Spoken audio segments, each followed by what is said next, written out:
Deglur assembly ज़िमनी इंतखाबात में कांग्रेस की जानिब से गुज़िश्ता दिनों मुस्लिम समाज से गुफ्तगू से मुताल्लिक़ तकरीब का इनेकाद किया गया था।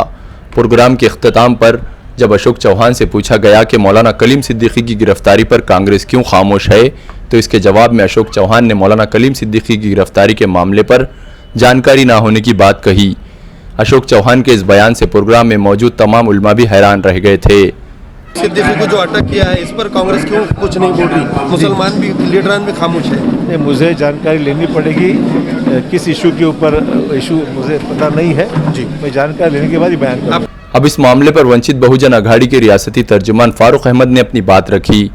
फारूक अहमद ने बताया कि मुसलमानों के मसाइल से चश्मपोशी और मौलाना कलीम सिद्दीकी की गिरफ्तारी से अशोक चौहान की लाइल्मी का इजहार अशोक चौहान पर बीजेपी और फिरका परस्तों के खौफ की गम्माजी करता है और मुसलमानों को इसे समझने की ज़रूरत है।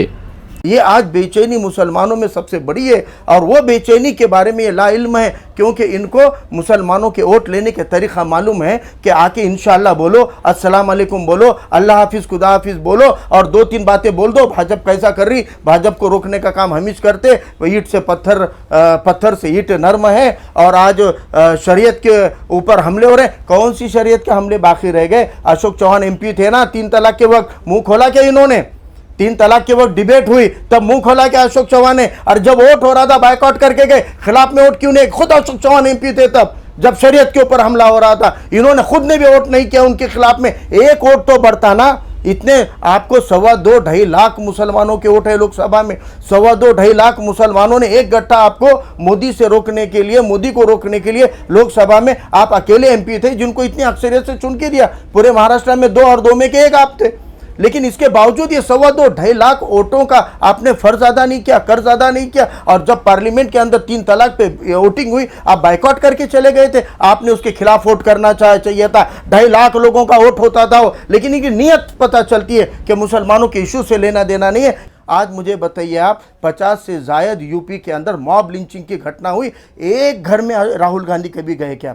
एक घर में प्रियंका गांधी कभी गई क्या? एक घर में जाना दूर की बात है, एक सादा फेसबुक का पोस्ट ट्वीट तो भी उन्होंने मॉब लिंचिंग के खिलाफ में किया क्या?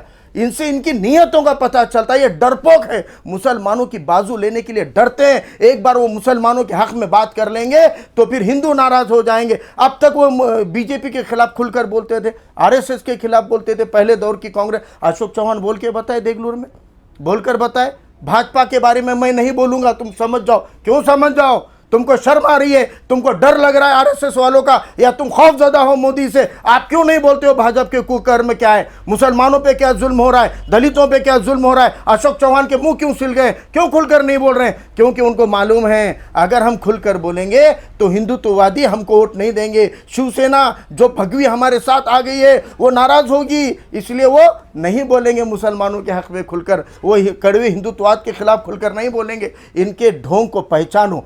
ये पूरे गीदड़ है जो शेर की चमड़ी पहनकर आकर हिफाजत का दम भरते हैं। इनको पहचानने का काम आने वाले दौर में इंशाल्लाह देगलूर की आवाम ने तय कर लिया है। देगलूर, बिलोली, कुंडलवाड़ की आवाम खुलकर इंशाल्लाह इसके अंदर उनको नतीजे बता देंगे कि आवाम किसके साथ विचारवंत है। उन्होंने पहला सवाल अशोक चौहान से यह पूछना चाहिए था कि उन्होंने पिछली बार मुस्लिम समाज की मीटिंग कब ली थी, कि अशोक चौहान को जब प्यास लगती है तब वो मुस्लिम समाज के पास आते हैं अपने मफाद, अपने स्वार्थ के लिए। लेकिन इस दौरान में जो एक वक्त गुजरता है, उस दौरान मुसलमानों पे जो मुसीबतें आती है, मुसलमान जब बेहाल होते हैं, मुसलमानों की जो बदहालियाँ होती है, उस वक्त पूछने के लिए यह अशोक चौहान क्यों नहीं आते? यह सवाल वहाँ मौजूद किसी जिनको रीढ़ की हड्डी है, जो अपने कौम के हक़ में बेखौफ होकर, बेलौस होकर बात कर सकते हैं, ऐसे लोगों ने पूछनी चाहिए। क्योंकि ये सवाल अहम है। हम भी मुस्लिम उलेमाओं के साथ में मीटिंगें करते हैं, लेकिन हम इलेक्शन का इंतज़ार नहीं करते हैं। पिछली विधानसभा और इस विधानसभा के बीच में एक बहुत बड़ी आफत मुसलमानों पे NRC CA के तौर पे आई थी। तब अशोक चौहान ने मुसलमानों की बेचैनी को जानने के लिए मीटिंग क्यों नहीं ली? इसके बावजूद जब कोविड नाम की बीमारी आई और मुस्लिम मोहल्लों के अंदर, मुस्लिम बस्तियों में कोई मेडिकल फैसिलिटी नहीं थे, अस्पतालों के अंदर बेड नहीं मिल रहे थे, ऑक्सीजन सिलेंडर नहीं मिल रहे थे, तब उनको मुस्लिम उलेमाओं की, मुस्लिम विचारवंतों की याद क्यों नहीं आई? उसके बाद आप अपने शराब के अड्डे चालू कर रहे हैं, अपने व्यापार चालू कर रहे हैं, अपने पूरे पार्टी के सभाएं चालू कर रहे हैं, आप मोर्चे निकाल रहे हैं, आप एनडीसीसी बैंक के जीत का जश्न कोविड के हॉस्पिटल के बाजू में फटाके फोड़ के कर रहे हैं। लेकिन उस वक्त में जब धर्म स्थल बंद थे तब अशोक चौहान को उलेमाओं की याद क्यों नहीं आई?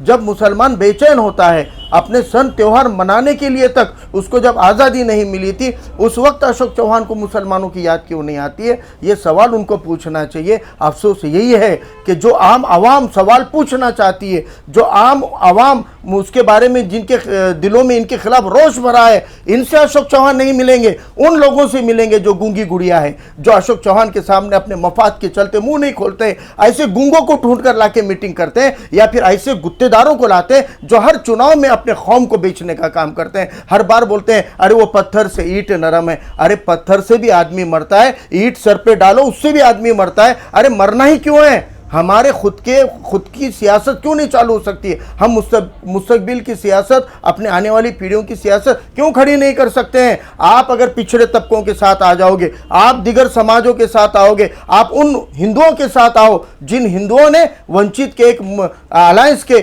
एक मुस्लिम को एमपी बनाने के लिए वोट किया, आप उन पिछड़े तबकों के वंचितों के साथ आओ जिन्होंने एक मुस्लिम उम्मीदवार को एमपी बनाने के लिए वोट किया। अगर हम मुत्तहिद हो जाएंगे तो इंशाल्लाह हम वक़ार में आ सकते हैं, हम इख्तिदार में आ सकते हैं, हम अपने वक़ार के साथ ज़िंदगी गुजार सकते हैं। हमको किसी के मोहताज होने की, बेबस होने की ज़रूरत नहीं है। दूसरा एक सवाल ये है कि देगलूर इलेक्शन में ये देखा जा रहा है कि नांदेड़ के जो मुस्लिम नगर सेवक है, जिनके अपने वार्ड में कई प्रॉब्लम्स है, जो अपने वार्डों की जो है पूरी तरीके से विकास नहीं कर सके, और वहाँ जाके प्रवचन दे रहे कि आप जो है कांग्रेस का साथ दीजिए, आप कांग्रेस के हक में आइए, जबकि इनको भी परिस्थिति मालूम है कि नांदेड़ के क्या हालात है। यही तो हमने रासपाश करने के लिए जितने वार्ड के नगर सेवक देगलूर बिलोली में प्रचार को गए हैं, उन्हीं वार्डों में नांदेड़ के उस वार्ड की आवाम जा रही है, उस वार्ड की आवाम जा रही है। मुझे आकर मिले, हर मोहल्ले के, मिल्लत नगर से लेके सब आकर मिले लोग, और कहा उन्होंने सर हम अपने खर्चे से गाड़ी कर रहे हैं, हम जा रहे हैं। और लोग जाकर बताएंगे कि जो लीडर बन के स्टेज पे बैठा था, जो लीडर बन के तुम्हारे मोहल्ले में आया, उसके मोहल्ले के फोटोज़ वीडियोस लेकर आवाम वहाँ पहुँच गई है, और वो मोहल्ले में बताने वाली है कि इन्होंने ये बदहाली की है। एक एक फ़ोटो वीडियो दिखाकर उनके मोहल्लों की दिखाने वाली है कि ये बदहाली में ढकेला है, और यहाँ आकर लीडर बन रहे हैं, यहाँ आकर आपको वोट मांग रहे हैं। इनकी पोल खोल करने का काम नांदेड़ की आवाम देगलूर बिलोली कुंडलवाड़ी में जाके कर रही है। तो हमें कोई एतराज़ नहीं है, आवाम खुद बेदार है। नांदेड़ की आवाम, नांदेड़ शहर में आपने देखा एक इनकलाब की लहर चल रही है, और पूरे मुस्लिम मोहल्लों के अंदर एक बड़ी सी लहर आ गई है जो वंचित के साथ आवाम खड़ी रह रही है। यही आवाम हमको आके कह रही है कि सर ये जाके वहाँ भपकियाँ मार रहे, हम जाके इनका रास पास करने वाले, और लोग जा रहे हैं। आप देखो कि कई मोहल्लों के अंदर लोग वहाँ पे जा रहे हैं। हम ये सोशल मीडिया पे नहीं डाल रहे हैं क्योंकि हम इस फार्मूला पे काम कर रहे हैं कि मेहनत इतनी खामोशी से करो कि कामयाबी शोर मचा दे, और इंशाअल्लाह कामयाबी शोर मचाएगी।